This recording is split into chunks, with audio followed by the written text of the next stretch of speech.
दूसरे वाक्य में कन्या कहती है कि देवताओं के लिए हव्यदान और पितरों के लिए कब्यदान करते समय मुझे अपने साथ में रखना स्वीकार करेंगे तभी मैं आपके वामांग भाग में आऊंगा। तीसरे वाक्य में कन्या कहती है रक्षा भरणे यदि तुम कुर्या पशूनां परिपालनं च वामांगमायामि तदा त्वदीयं जगादिवाक्यं वचनं तृतीयं। तीसरे वाक्य में कन्या कहती है कि परिवार और गौ आदि सभी पशुओं का पालन पोषण करना मेरे अधीन रखना आप स्वीकार करें तभी मैं आपके वामांग भाग में आऊंगी। चौथे वाक्य में कन्या कहती है आये वयोधान्य धनादितानं कृष्ट्वा निवेशे च गृहे निदध्या वामांग मायामि तदा त्वदीयं जगादि कन्या वचनं चतुर्थम। चौथे वाक्य में कन्या कहती है अन्य तथा धन आदि जो कुछ घर में आवे उन सबको संचित रखना और मेरी सलाह से उचित रूप से खर्चा करना। यदि आपको स्वीकार है तभी मैं आपकी सभी बातों को स्वीकार करूंगी और आपके वामांग भाग में आऊंगी। पांचवें वाक्य में कन्या कहती है देवालय या राम को वापी निरध्या यदि पूजे था वामांग मायामि तदा त्वदीयं जगादिव कन्या वचनम पंचमम। पांचवें वचन में कन्या कहती है कि यदि आप मंदिर बाग तालाब कुआं या बावली आदि तैयार करावे तो उनके प्रतिष्ठा पूजन आदि कर्मों में मुझे साथ रखना स्वीकार करेंगे। नहीं चाची मैं आपके वामांग भाग में आऊंगी। कन्या अपने छठवें वाक्य में कहती है कि शांत देवा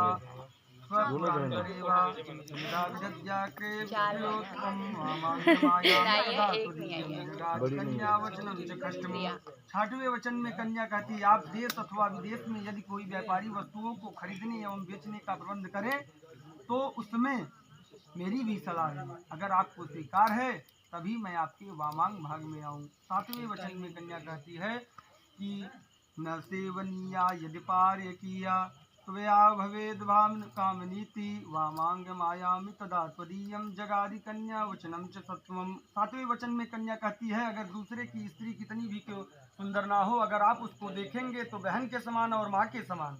अगर ये सब बातें आपको स्वीकार है प्रतिज्ञा करते हैं तभी मैं आपके वामांग भाग में आऊँ। वरवाच का हो स्वीकार बा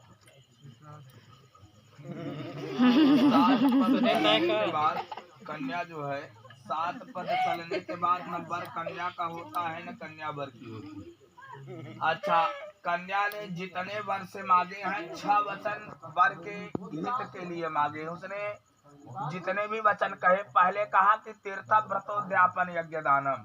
देखिए तीर्थ व्रत यज्ञ उद्यापन इत्यादि बिना पत्नी कथम धनबा बिना मेहरारू का कोनो पूजा होती ना न यह बड़े पत्नी का यह परम कर्तव्य है कि धर्म को मार्ग को यदि प्रशस्त करने का कोई काम करता है तो जो है वो स्त्री जाति है।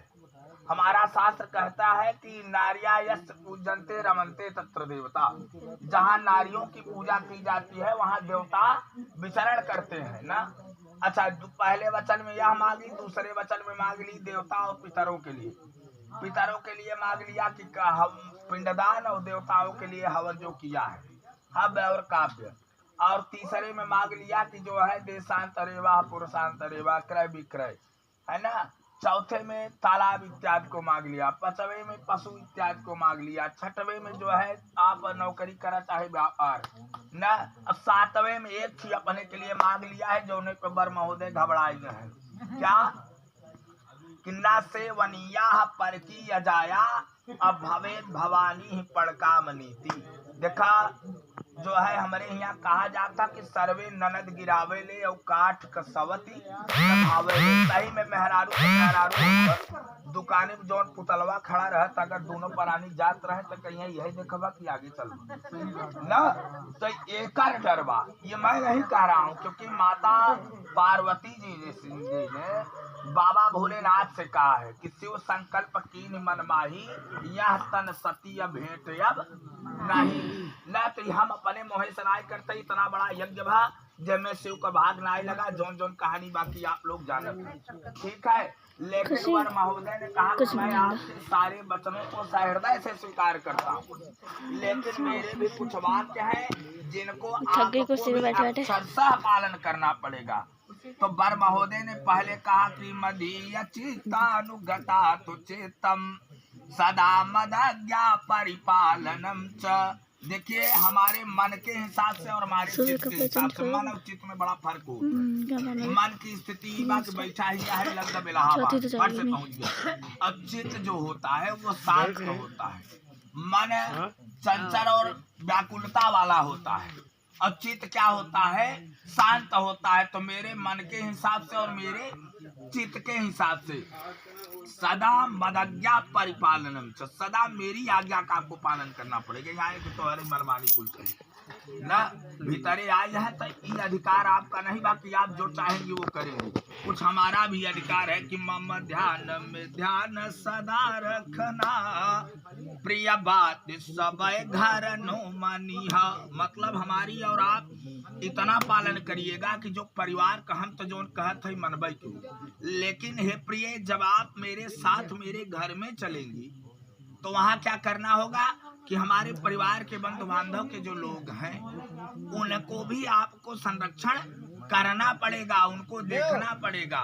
इसके बाद दूसरे वचन में वर महोदय ने कहा क्या कि क्रीड़ा शरीर संस्कार और समाजो शौच दर्शनम और हास्य परिगृहयानम या सिद्ध भाद्रिका। क्रीड़ा शरीर संस्कार का खेत कूद नैहरे में होता, ससुरे में नहीं हो सकत का हो सकत। शास्त्र में प्रमाण बा कि अगर क्रीड़ा शरीर संस्कार और समाज और शौच दर्शनम, जो खेल कूद मायके में की है वही ससुराल में हो सकता है।